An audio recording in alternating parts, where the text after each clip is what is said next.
लोकांमध्ये जल्लोष आहे, तुम्ही बघू शकता।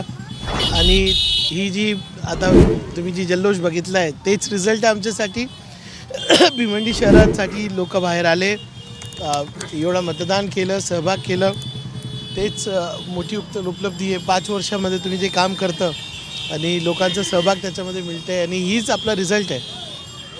महायुती आणि महाविकास आघाडी थेट लढत होती आणि अशामध्ये बघा, महाविकास आघाडी विचारधारावर बेस्ड आहे। महाविकास आघाडी लोकांची गाडी आहे, तर त्यामुळे मला हे स्पष्ट वर्डिक आहे। महाविकास आघाडीसाठी महाराष्ट्रामध्ये स्पष्ट वर्डिक आहे। काय वाटतं? आता थकलो आहे। ओके।